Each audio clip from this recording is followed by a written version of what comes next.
السلام علیکم ورحمۃ اللہ وبرکاتہ۔ قربانی ایک ایسا عمل ہے جو ہمیں تاریخ اسلامی کے ایک عظیم واقعے کی یاد دلاتا ہے۔ یہ واقعہ جد الانبیاء حضرت ابراہیم علیہ السلام اور ان کے فرزند ارجمند حضرت اسماعیل علیہ السلام سے متعلق ہے۔ جب حضرت ابراہیم علیہ السلام نے خدائے بزرگ و برتر کے حکم کی کمال اتباع بجا لاتے ہوئے اپنے پیارے بیٹے کو اس کی راہ میں اس کی رضا کی خاطر قربان کرنے کا عہد باندھ لیا، اور بیٹے نے بھی کمال اطاعت کا مظاہرہ کرتے ہوئے اپنے رب کے حکم کے سامنے سر تسلیم خم کر دیا اور قربان ہونے کے لیے خود کو پیش کر دیا۔ پھر اللہ تعالیٰ کی طرف سے ایک عجوبہ قدرت رونما ہوا اور وہ بیٹا قربان ہونے سے بچ گیا، لیکن اس بیٹے کا یہ جذبہ اطاعت رہتی دنیا تک ایک مثال بن کر رہ گیا۔ یہی قربانی ہمیں ہر سال یہ درس دیتی ہے کہ اگر یہ نفوس قدسیہ اللہ کی رضا کی خاطر اپنی سب سے قیمتی ترین متاع قربان کرنے کے لیے تیار ہو سکتے ہیں، تو پھر کیا وجہ ہے کہ ہم صرف رضا الہی کی خاطر اپنی خواہشات نفس کی قربانی دینے کے لیے تیار نہیں ہو پاتے؟ یہ قربانی ہی ہے جو ہمیں ہر سال اس بات کی یاد دلاتی ہے کہ صرف ہمارے اموال ہی نہیں بلکہ ہماری جانیں بھی اللہ تعالیٰ کی ملکیت ہیں اور وہی ان کا مالک و مختار ہے۔ جب ہمارا سب کچھ ہی اللہ کی ملکیت میں ہے تو پھر ہمارے وجود کا ہر ایک عمل اسی کے حکم اور اسی کی مرضی کے مطابق ہی انجام پانا چاہیے۔ تو اس قربانی کے بارے میں مختصر سے احکام و مسائل اس پروگرام میں آپ کے سامنے پیش کرتے ہیں۔ سب سے پہلے یہ جان لیجئے کہ قربانی ایک سنت مؤکدہ ہے۔ رسول کریم صلی اللہ علیہ وسلم نے ارشاد فرمایا، من کان لہ سعۃ ولم یضحی فلا یقربن مصلانا، کہ جس بندے کے پاس مالی گنجائش ہو اس کے باوجود وہ قربانی نہ کرے تو وہ ہماری عیدگاہ کے قریب نہ آئے۔ شارحین حدیث نے اس سے یہ ثابت کیا ہے کہ قربانی ایسی سنت ہے جس کی بے حد تاکید کی گئی ہے، اور بلا وجہ اس عمل کو بجا نہ لانا اس سے احتراز کرنا چاہیے۔ اس سلسلے میں دوسری اہم بات یہ ہے کہ قربانی کے بارے میں ہمیں نمود و نمائش سے بچنا چاہیے۔ ریاکاری، دکھلاوا، ایک دوسرے سے بڑھ چڑھ کر جانور خریدنا اور پھر اس کی ایڈورٹائزمنٹ کرنا، سوشل میڈیا پہ اس کی تصاویر لگانا یا ایک دوسرے پہ فخر کرنا، ایک دوسرے پر جتلانا، یہ ساری چیزیں انسان کے عمل کو ضائع کرنے کا باعث بن سکتی ہیں۔ اس لیے کہ قربانی سے اصل مقصود تو تقویٰ ہے، جیسا کہ قرآن کریم میں اللہ تعالیٰ نے فرمایا، لن ینال اللہ لحومها ولا دماؤها ولکن ینالہ التقویٰ، کہ اللہ تعالیٰ کو تمہاری قربانیوں کے گوشت اور خون تو پہنچتے نہیں ہیں، اللہ تک تو تمہارا تقویٰ پہنچتا ہے۔ تو تقویٰ کس چیز کا نام ہے؟ اخلاص کا نام ہے، رضا الہی کے حصول کا نام ہے۔ تو یہی چیزیں پیش نظر ہونی چاہیے، یہی چیز مطلوب و مقصود ہونی چاہیے۔ اس کے علاوہ کوئی اور جذبہ نیت و ارادے میں در نہیں آنا چاہیے، ورنہ رسول کریم صلی اللہ علیہ وسلم کا ارشاد ہے کہ ان اللہ لا يقبل من العمل الا ما كان له خالصا وابتغي به وجهه، کہ یقیناً اللہ تعالیٰ صرف اسی عمل کو قبول فرماتا ہے جو خالصتاً اس کی رضا کے لیے کیا گیا ہو اور اس عمل سے اس کی خوشنودی ہی مقصود ہو۔ گویا جس عمل سے اللہ کی رضا اور اللہ کی خوشنودی مقصود نہ ہوگی بلکہ دکھلاوا، ریاکاری، نمود و نمائش مقصود ہوگا، وہ عمل اللہ کے ہاں مقبول نہیں ہوگا، قبولیت کا درجہ نہیں پائے گا۔ قربانی کے سلسلے میں تیسری اہم چیز یہ ہے کہ قربانی کا جانور حلال مال سے خریدنا چاہیے۔ یہ ممکن ہی نہیں ہے کہ انسان اللہ تعالیٰ کی رضا کی خاطر اتنے بڑے کام کو کرنے جا رہا ہو لیکن اس کی جو بنیاد ہو وہ حرام مال پر کھڑی ہو۔ قرآن کریم میں اللہ تعالیٰ نے فرمایا، انما یتقبل اللہ من المتقین، اللہ تعالیٰ تو صرف اہل تقویٰ سے ہی ان کے اعمال قبول کرتا ہے۔ اب تقویٰ کی بنیادی ترین شرط ہی یہ ہے کہ انسان حرام خوری سے اجتناب کرتا ہو، انسان کا کسب معاش بھی حلال ہو اور اس کا استعمال بھی حلال ہو، تو یہ دونوں چیزیں بے حد ضروری ہیں۔ ایک حدیث رسول کے مطابق اللہ تعالیٰ تو حرام خور انسان کی دعا بھی قبول نہیں فرماتا، چہ جائے کہ اس کی قربانی قبول کر لی جائے۔ تو اس لیے قربانی کی قبولیت کے لیے بے حد ضروری اور بنیادی ترین بات یہ ہے کہ جانور جو ہے وہ حلال مال سے خریدا جائے۔ چوتھی ضروری بات ان جانوروں کا بیان ہے جن کی قربانی نہیں لگتی۔ سیدنا براء بن عازب رضی اللہ عنہ بیان کرتے ہیں کہ رسول اللہ صلی اللہ علیہ وسلم نے فرمایا، 4 قسم کے جانوروں کی قربانی جائز نہیں ہوتی۔ پہلا، ایسا کانا جانور جس کا کانا پن واضح ہو۔ دوسرا، ایسا بیمار جانور جس کی بیماری بالکل واضح ہو۔ تیسرا، ایسا لنگڑا جانور جس کا لنگڑا پن واضح ہو۔ اور چوتھا، ایسا دبلا پتلا جانور جس کی ہڈیوں میں گودا تک نہ ہو۔ یہ 4 قسم کے جانور ایسے ہیں کہ جن میں سے کوئی ایک بھی اگر ہو تو اس کی قربانی کرنا جائز نہیں ہے۔ اسی طرح سیدنا علی رضی اللہ عنہ بیان کرتے ہیں کہ رسول اللہ صلی اللہ علیہ وسلم نے سینگ کٹے اور کان کٹے جانور کی قربانی کرنے سے منع فرمایا ہے۔ ایک اور روایت میں سیدنا علی رضی اللہ عنہ ہی بیان کرتے ہیں کہ رسول اللہ صلی اللہ علیہ وسلم نے منع فرمایا ہے ایسے جانور کی قربانی کرنے سے جس کا کان آگے سے یا پیچھے سے کٹا ہوا ہو، یا اس کا کان چرا ہوا ہو، یا اس کے کان میں سوراخ ہو، یا اس کا ہونٹ کٹا ہوا ہو۔ اسی طرح سیدنا عبداللہ بن عمر رضی اللہ عنہما بیان کرتے ہیں کہ ایک آدمی نے رسول اللہ صلی اللہ علیہ وسلم سے عید الاضحیٰ کے دن پوچھا کہ اے اللہ کے رسول، میرے پاس ایک بکری ہے جو دودھ دیتی ہے، تو کیا میں اس کی قربانی کر دوں؟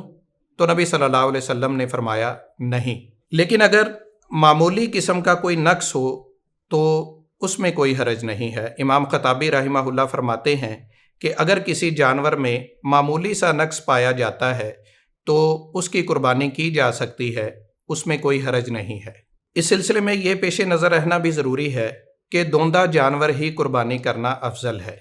سیدنا جابر رضی اللہ عنہ بیان کرتے ہیں کہ رسول اللہ صلی اللہ علیہ وسلم نے فرمایا، 2 دانتا جانور ہی قربان کرنا افضل ہے، لیکن اگر تمہیں وہ ملنا مشکل ہو جائے تو پھر 1 سال کا دمبا یا مینڈھا قربان کیا جا سکتا ہے۔ یہ بات بھی علم میں رہے کہ خصی جانوروں کی قربانی کرنا بھی جائز ہے۔ رسول اللہ صلی اللہ علیہ وسلم نے ایک مرتبہ 2 خصی مینڈوں کی قربانی کی تھی، اور امام ابن قدامہ رحمہ اللہ فرماتے ہیں کہ خصی جانور کی قربانی کرنے پر کسی کا اختلاف نہیں ہے۔ اسی طرح اگر کسی ایسے جانور کی قربانی ہو جائے کہ جو حاملہ ہو تو اس کی قربانی بھی درست ہوگی، جیسا کہ صحابہ کرام نے ایک بار ایسے جانور کی قربانی کی کہ اس کے پیٹ سے بچہ نکل آیا، تو رسول اللہ صلی اللہ علیہ وسلم سے انہوں نے سوال کیا کہ اے اللہ کے رسول، ہم نے جانور قربان کیا، اس کے پیٹ سے بچہ نکل آیا ہے، اب اس کا کیا کریں؟ تو نبی صلی اللہ علیہ وسلم نے انہیں فرمایا کہ تم اسے بھی کھا سکتے ہو۔ تو اگر علم میں نہ ہو کہ یہ جانور حاملہ ہے تو اس کی قربانی اگر ہو جائے تو وہ درست ہی ہوگی، وہ ناجائز نہیں ہوگی۔ لیکن اگر پہلے سے علم ہو کہ یہ جانور حاملہ ہے تو پھر اس کی قربانی سے اجتناب کرنا چاہیے۔ قربانی کے جانوروں کی خوب خدمت بھی کرنی چاہیے، انہیں پالنا پوسنا چاہیے، انہیں کھلانا پلانا چاہیے۔ سیدنا ابو امامہ بن سہل رضی اللہ عنہ بیان کرتے ہیں کہ ہم قربانی کے جانور لایا کرتے تھے، ان کی خوب خدمت کیا کرتے تھے اور انہیں موٹا تازہ کیا کرتے تھے، تو اس سے ایک مانوسیت بھی پیدا ہوتی ہے جانور کے ساتھ، اور پھر بندہ جتنی زیادہ نیکی پر محنت کرتا ہے اور مانوسیت کے بعد اس کی جب محبت پیدا ہو جاتی ہے انسان کے دل میں، پھر اسے قربان کرتے وقت انسان کے جو جذبات ہوتے ہیں اللہ تعالیٰ ان جذبات کے بقدر اس کے اجر میں بھی اضافہ فرمائے گا۔ ایک اہم مسئلہ یہ ہے کہ نماز عید پڑھنے سے پہلے قربانی کرنا جائز نہیں ہے۔ رسول کریم صلی اللہ علیہ وسلم نے اس سے منع فرمایا ہے۔ ایک بار آپ نے نماز عید پڑھنے کے بعد دیکھا کہ کسی نے قربانی کی ہوئی تھی، یعنی گویا انہوں نے نماز عید پڑھنے سے پہلے ہی قربانی کر لی تھی، تو رسول کریم صلی اللہ علیہ وسلم نے انہیں دوبارہ قربانی کرنے کا حکم دیا۔ تو اس سے واضح ہوتا ہے کہ قربانی نماز عید پڑھنے کے بعد ہی کی جائے گی، پہلے نہیں کی جا سکتی۔ اب ذبح کرنے سے متعلق کچھ ہدایات ہیں۔ ذبح کرنے کے بارے میں سب سے پہلی ہدایت یہ ہے کہ ذبح کرنے کا جو آلہ ہے یعنی چھری وغیرہ وہ خوب تیز ہونی چاہیے۔ رسول کریم صلی اللہ علیہ وسلم کا ارشاد ہے کہ اپنی چھری کو خوب تیز کرو اور جانور کو راحت پہنچاؤ۔ راحت پہنچانے کا مطلب یہ ہے کہ ایسا نہ ہو کہ تمہاری چھری جو ہے وہ کند ہو اور جانور کا گلا کاٹنے میں وہ دیر لگا دے اور جانور کو اس سے تکلیف ہوتی رہے۔ تو اس لیے آلات ذبح جو ہیں وہ تیز ہونے چاہیے تاکہ جانور کو ذبح کرتے ہوئے کسی قسم کی تکلیف کا سامنا نہ ہو۔ اسی طرح دوسری ہدایت یہ ہے کہ جانور کے سامنے چھری وغیرہ تیز نہیں کرنی چاہیے۔ رسول کریم صلی اللہ علیہ وسلم نے ایک آدمی کو دیکھا کہ اس نے جانور کو لٹانے کے بعد اپنی چھری تیز کرنے کا عمل شروع کیا، تو رسول کریم صلی اللہ علیہ وسلم اس سے سخت نالاں ہوئے اور آپ نے فرمایا اترید ان تمیتھا موتات، کیا تم اسے ایک سے زائد بار مارنا چاہتے ہو، یعنی اسے زیادہ موتیں دینا چاہتے ہو؟ اسے مراد یہ تھا کہ جب تک وہ جانور تمہیں چھری تیز کرتے ہوئے دیکھتا رہے گا تب تک وہ مرتا ہی رہے گا۔ تو ساتھ ہی آپ صلی اللہ علیہ وسلم نے یہ بھی فرمایا کہ حَلْ لَا حَدَدْتَ شَفْرَتَكَ قَبْلَ أَن تُسْجِعَهَا، کہ تم نے اسے لٹانے سے پہلے اپنی چھری کیوں نہ تیز کر لی۔ تو یہ بہت اہم بات ہے، اس سلسلے میں بالکل بھی کوتاہی نہیں کرنی چاہیے، کیونکہ جانور اگر بے زبان ہے، بے عقل ہے، لیکن ہے تو وہ نفس، ہے تو وہ جان ہی، تکلیف تو اسے بھی ہوتی ہے۔ تو اس لیے اس سلسلے میں بہت احتیاط برتنے کی ضرورت ہے کہ جانور کو لٹانے سے پہلے مکمل طور پر تیاری ہونی چاہیے، چھری وغیرہ اچھی طرح تیز ہو، سارے آلات پہلے سے تیار ہوں، جانور کو لٹانے کے فوراً بعد اسے ذبح کر دیا جائے۔ اسی طرح ذبح کرتے وقت جانور کا رخ قبلے کی طرف کرنا یہ بھی مسنون عمل ہے، اور ذبح کرتے ہوئے جانور کے پہلو پر پاؤں رکھنا یہ بھی سنت مبارکہ ہے۔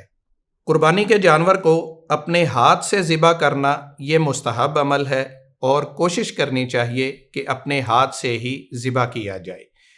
اسی طرح عورت بھی قربانی کا جانور ذبح کر سکتی ہے۔ سیدنا ابو موسیٰ رضی اللہ عنہ نے اپنی بیٹیوں کو حکم دیا تھا کہ وہ اپنی قربانی کے جانور خود ذبح کریں۔ اونٹ کے علاوہ باقی تمام جانوروں کو لٹا کر ہی ذبح کیا جائے گا۔ اونٹ کو کھڑا کر کے ذبح کیا جاتا ہے، جسے نہر کہتے ہیں۔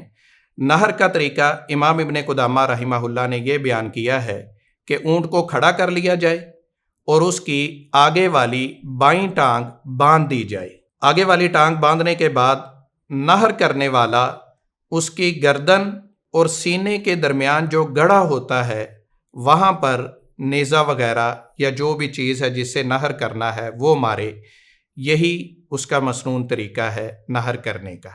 اسی طرح ذبح کرتے وقت بسم اللہ واللہ اکبر یہ پڑھنا چاہیے۔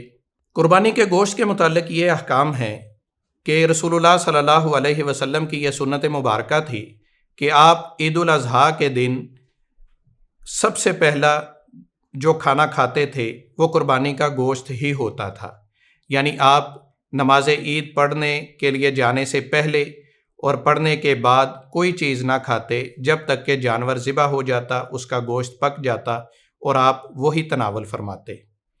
قربانی کا گوشت امیروں اور غریبوں تمام میں تقسیم کیا جا سکتا ہے، لیکن ترجیح یہ ہونی چاہیے کہ غریبوں میں زیادہ تقسیم کیا جائے، اس لیے کہ وہ مستحق بھی ہوتے ہیں اور عام حالات میں، عام ایام میں انہیں گوشت ملنا ممکن بھی نہیں ہوتا۔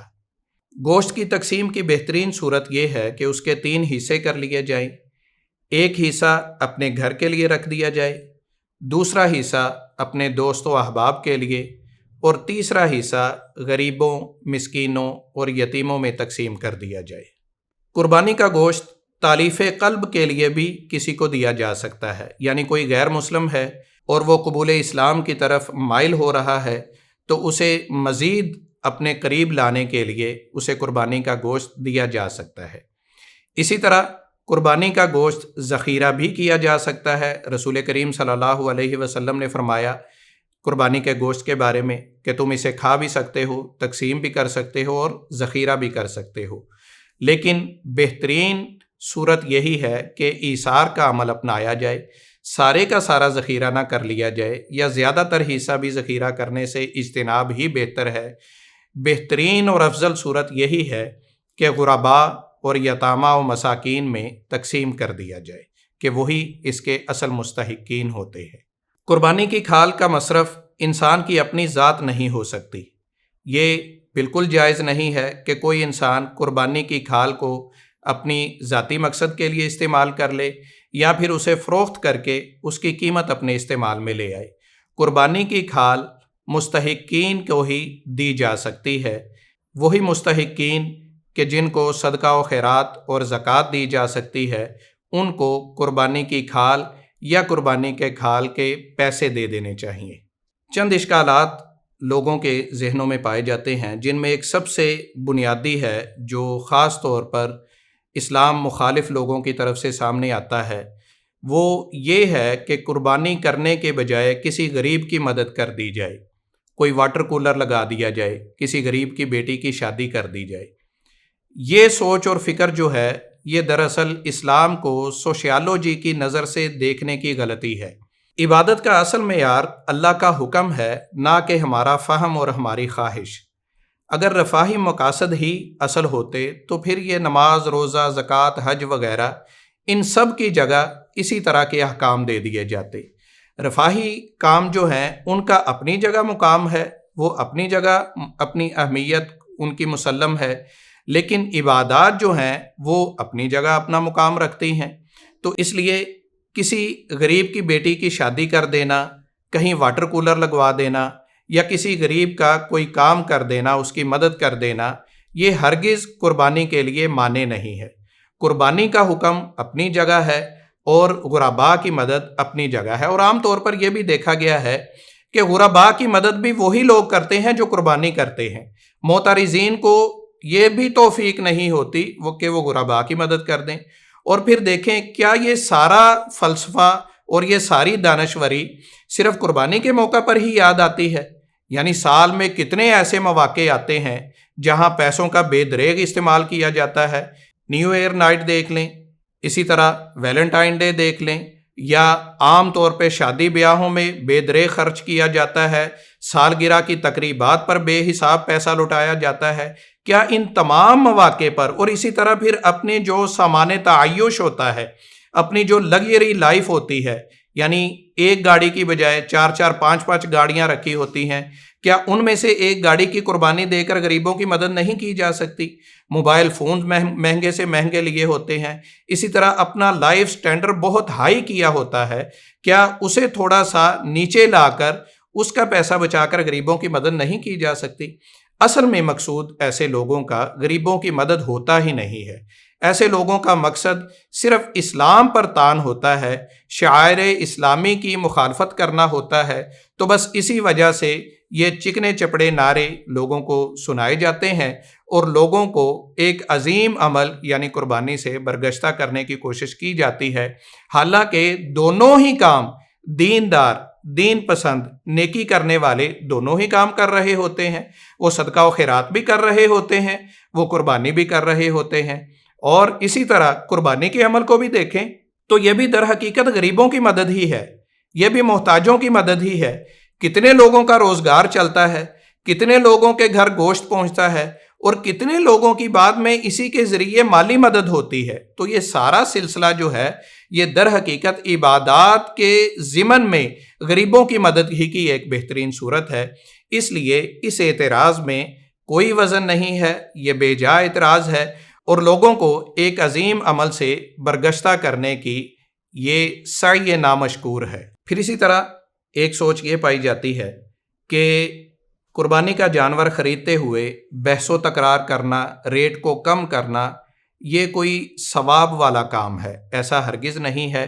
ہاں یہ ضرور ہے کہ انسان اپنے فائدے کی خاطر اپنے آپ کو زیادہ سے زیادہ منافع میں رکھنے کے لیے بارگیننگ تو ضرور کرتا ہے، ریٹ کم کرنے کے لیے بحث و مباحثہ تو کرتا ہی ہے، تو اس میں کوئی حرج نہیں ہے، وہ کرنا چاہیے، لیکن اس پر ثواب کی نیت رکھنا یا یہ ذہن رکھنا کہ یہ شرعاً باعث اجر بات ہے، تو ایسی کوئی بات نہیں ہے۔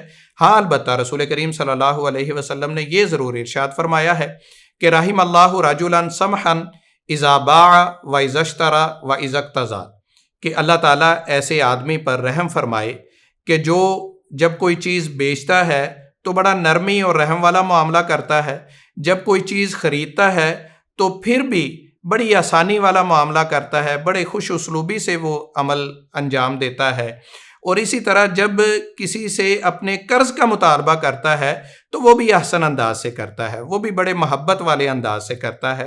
تو ایسے آدمی کے لیے رسول اللہ صلی اللہ علیہ وسلم نے رحم کی دعا فرمائی ہے۔ تو اس سے یہ بھی ثابت ہوتا ہے کہ بارگیننگ کرتے ہوئے ایسی صورت نہیں اختیار کر لینی چاہیے، ایسا رویہ نہیں اپنانا چاہیے کہ جس میں بد اخلاقی کا عنصر آ جائے، کہ جس میں بدتمیزی کی کوئی صورت پیدا ہو جائے یا گالی گلوچ تک معاملہ آ جائے۔ اگر ایسا ہوگا تو پھر انسان خواہ قربانی کا جانور ہی خرید رہا ہے، وہ اپنے اس برے رویے کی وجہ سے اللہ کے ہاں گنہگار ہوگا، تو اس سے بچنا چاہیے۔ اس موقع پر میں 2 روایتوں کی وضاحت کرنا بہت ضروری سمجھتا ہوں۔ ہمارے ہاں عام طور پر یہ کہا سنا جاتا ہے کہ قربانی کرنے والے کو اپنے قربانی کے جانور کے ہر بال، سینگ اور کھال کے بدلے میں نیکیاں ملیں گی۔ یہ روایت ضعیف ہے، یہ سنن ترمذی اور سنن ابن ماجہ کی روایت ہے۔ شیخ البانی رحمہ اللہ نے اسے سلسلۃ الاحادیث الضعیفہ کی حدیث نمبر 527 میں ذکر کیا ہے اور اسے ضعیف قرار دیا ہے۔ اسی طرح لوگوں میں یہ بات بھی عام معروف ہے کہ قربانی کا جانور پل صراط سے گزرتے ہوئے اپنے مالک کے لیے سواری کا فائدہ دے گا اور وہ اس پر سوار ہو کر پل صراط کو عبور کر لے گا۔ یہ روایت بھی شدید ضعیف ہے، یہ سنن ابن ماجہ کی روایت ہے، اور شیخ البانی رحمہ اللہ نے اسے ضعیف جداً قرار دیا ہے، اور انہوں نے اسے سلسلۃ الاحادیث الضعیفہ میں حدیث نمبر 1255 میں ذکر کیا ہے۔ تو قربانی سے متعلق یہ چند ضروری مسائل تھے جو آپ کے سامنے رکھے گئے ہیں۔ اللہ تعالی ہمیں عمل کی توفیق عطا فرمائے اور سنت کے مطابق خالصتاً رضائے الہی کی خاطر قربانی کرنے کی توفیق عطا فرمائے۔ وآخر دعوانا ان الحمد للہ رب العالمین۔